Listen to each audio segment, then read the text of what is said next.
తరగని స్వర్ణ బంధాలు మన మానిపల్లి జ్యువెలర్స్.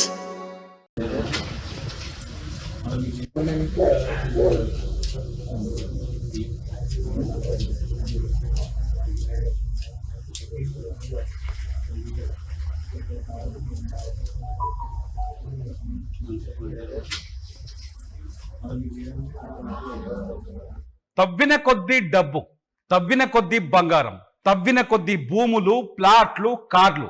ఒక ప్రభుత్వ అధికారి ఇంట్లో సోదాలు చేస్తే ఏసీబీ అధికారులే నోరలు పెట్టారు.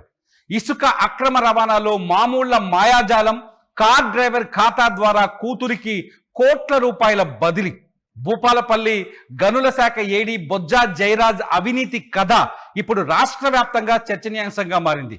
హైదరాబాద్ సహా 8 చోట్ల ఏసీబీ ఏకకాలంలో దాడులు చేస్తే 25 కోట్లకు పైగా అక్రమాస్తుల గుర్తింపు, అట్లాగే అనధికారిక సంపాదన బయటపడింది.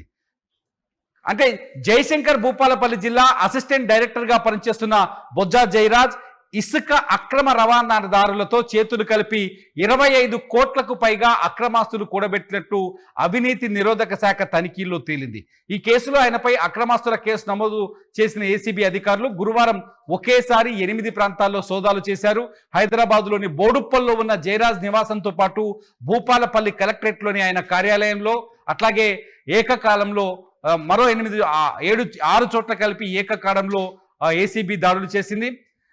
అవినీతి తంతులో అసలు ట్విస్ట్ ఏంటంటే, జయరాజ్ అవినీతి తంతులో అసలు ట్విస్ట్ ఏంటంటే, జయరాజ్ నేరుగా డబ్బు తీసుకోకుండా తన సొంత కారు డ్రైవర్ యాదయ్య ద్వారా ఇసుక అక్రమ రవాణాదారుల నుంచి మామూలు వసూలు చేసినట్టుగా బయటపడింది. ఆ తర్వాత ఆ మొత్తాన్ని యాదయ్య బ్యాంకు ఖాతా నుంచి పలు దఫాలుగా జయరాజ్ కూతురు ఖాతాకు బదిలీ చేయించినట్టుగా లెక్కలు తేలింది. మొత్తంగా ఇలా 24,80,000 రూపాయలు బదిలీ అయినట్లు ఏసీబీ డైరెక్టర్ జనరల్ చారు సిన్హా వెల్లడించారు. ఈ డబ్బు లావాదేవీలపై డ్రైవర్ యాదయ్య ఇచ్చిన వాంగ్మూలం ఆధారంగానే దర్యాప్తు మరింత ముందుకు సాగుతోందని, జయరాజ్ ఆదేశాల మేరకే ఈ వసూళ్లు బదిలీలు జరిగాయని డ్రైవర్ వెల్లడించినట్లు అధికారులు తెలిపారు. ఇక సోదాలో లభించిన ఆస్తుల వివరాలు చూస్తే అవాక్కయ్యే పరిస్థితి ఏర్పడింది. జయరాజ్ ఇంట్లో రైడ్ జరిగినప్పుడు 10 లక్షల నగదు దొరికింది. అట్లాగే 19 లక్షల విలువైన ఎల్ఐసి మ్యాక్స్ లైఫ్ ఇన్సూరెన్స్ పొదుపు పాలసీలు దొరికాయి. అంతేకాదు 40 లక్షల రూపాయల విలువైన 3 కార్లు, 2 ద్విచక్ర వాహనాలు కూడా ఆయన సొంతమే అని బయటపడింది.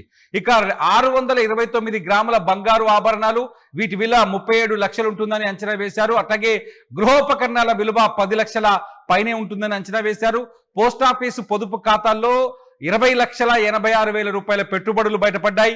3 బ్యాంకు ఖాతాల్లో 71,27,000 రూపాయల నగదుని అధికారులు అధికారికంగా గుర్తించారు. ఇక తన అక్రమార్జనను జయరాజ్ స్థిరాస్తులుగా మార్చుకున్న తీరు కూడా ఆసక్తికరంగా ఉంది. బోడుప్పల్లో 40 లక్షల రూపాయల విలువైన G+2 భవనం, అట్లాగే KPHB కాలనీలో 33 లక్షల రూపాయల విలువైన ప్లాట్, అట్లాగే కీసరలో 2 ప్లాట్లు, తుంగతుర్తి, తూప్రాన్, సూర్యాపేట ప్రాంతాల్లో 5 ఇళ్ల స్థలాలతో పాటు 3.1 ఎకరాల వ్యవసాయ భూమిని కూడా కొనుగోలు చేసినట్లు బయటపడింది. ఈ ఆస్తుల రిజిస్ట్రేషన్ విలువ సుమారు 3 కోట్లకు పైనే ఉంటుందని, మార్కెట్ విలువ దీనికి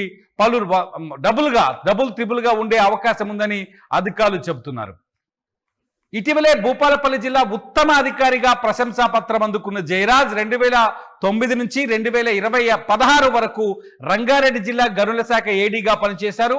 ఆ సమయంలోనే తాండూరులోని ఒక లాటరైట్ వ్యాపారితో కలిసి 2012లో వాటాదారుడిగా వ్యవహారాలు నడిపించినట్టు భూపాలపల్లి కలెక్టరేట్లో లభించిన రికార్డులు స్పష్టం చేస్తున్నట్టుగా ఏసీబీ తెలిపింది.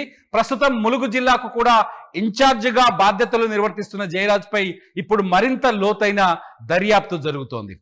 భూపాలపల్లి జిల్లా మైన్సేడి జయరాజ్ ఇళ్లలో ఏసీబీ సోదాల నేపథ్యంలో అక్కడ మొత్తంగా జయరాజు ఆస్తులన్నింటిపైన జరిగిన దాడుల్లో జయరాజు మొత్తం ఆస్తులు దాదాపు 25 కోట్లకు పైన, అక్రమాస్తులు 25 కోట్లకు పైనే ఉంటాయని అంచనా వేస్తున్నారు. జయరాజ్ పైన అక్రమాస్తుల కేసుని నమోదు చేసిన ఏసీబీ అధికారులు విచారణ చేపడుతున్నారు. ఈ కేసులో కీలకమైన పాయింట్ ఏంటంటే ఆయన జయరాజ్ డ్రైవరే ఏసీబీకి ఒప్పందించారనే చర్చ కూడా జరుగుతుంది. దీనిపైన ఇంకా వివరాలు అధికారికంగా వెల్లడించాల్సి ఉంది.